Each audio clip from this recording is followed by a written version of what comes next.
Congress BJP ನಡುವೆ ದಸರಾ ಉದ್ಘಾಟನೆ fight ಜೋರಾಗ್ತಾ ಇದೆ. ಚಾಮುಂಡಿ ಚಲೋ ಮಾಡೇ ಮಾಡ್ತೇವೆ ಅಂತ ಬಿಜೆಪಿ ನಾಯಕರು ಸಜ್ಜಾಗಿದ್ದಾರೆ. ವಿಪಕ್ಷಗಳ ವಿರೋಧದ ನಡುವೆ ಇಂದು ದಸರಾ ಉದ್ಘಾಟನೆಗೆ ಬೂಕರ್ ಪ್ರಶಸ್ತಿ ಪುರಸ್ಕೃತೆ ಭಾನು ಮುಸ್ತಾಕ್ ಅವರನ್ನ ಅಧಿಕೃತವಾಗಿ ಸರ್ಕಾರ ಆಹ್ವಾನ ನೀಡಲಿದೆ. ಸಿಎಂ ಸಿದ್ದರಾಮಯ್ಯ ಅವರ ಘೋಷಣೆಯಂತೆ ಮೈಸೂರು ಜಿಲ್ಲಾಡಳಿತ ಇಂದು ಅವರ ಮನೆಗೆ ಭೇಟಿ ನೀಡಿ ಅಧಿಕೃತ ಆಹ್ವಾನ ನೀಡಲಿದೆ. ದಸರಾ ನಾಡ ಹಬ್ಬವಾಗಿದ್ದು ಧರ್ಮ ಜಾತಿ ಭೇದವಿಲ್ಲದೆ ಎಲ್ಲರೂ ಸೇರಿ ಆಚರಿಸಬೇಕಾದಂತಹ ಹಬ್ಬ ಅಂತ ಸಿಎಂ ಹೇಳಿದ್ದಾರೆ. ಹೈದರಾಲಿ, ಟಿಪ್ಪು, ಮಿರ್ಜಾ ಇಸ್ಮಾಯಿಲ್ ಕೂಡ ದಸರಾ ಆಚರಿಸಿದ್ರು. ಈ ಹಿನ್ನೆಲೆಯಲ್ಲಿ ಭಾನು ಮುಸ್ತಾಕ್ ಅವರನ್ನ ಉದ್ಘಾಟಕರಾಗಿ ಆಯ್ಕೆ ಮಾಡಲಾಗಿದೆ ಅಂತ ಸಿಎಂ ಸಿದ್ದರಾಮಯ್ಯ ಹೇಳಿದ್ದಾರೆ.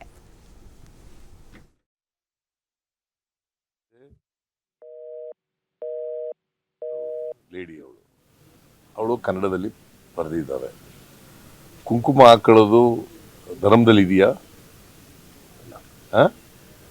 ಹಾಗಾದ್ರೆ ಇನ್ನೊಂದು ಧರ್ಮದವ್ರನ್ನ ನಾಡ ಹಬ್ಬ ಅಂತ ಮಾಡ್ತೀವಿ. ಮೈಸೂರು ದಸರಾ ನಾಡ ಹಬ್ಬ ಅಂತ ಇದೆ. ಇನ್ನೊಂದು ಧರ್ಮದವ್ರನ್ನ ಕರೆದ್ರೆ ನೀವು ಕುಂಕುಮ ಹಾಕಬರ್ರಿ ಅಂತಂದ್ರೆ ಹಿಂದೂಗಳಾಗ್ಬಿಡಿ ನೀವು ಅಂತಂದ್ರೆ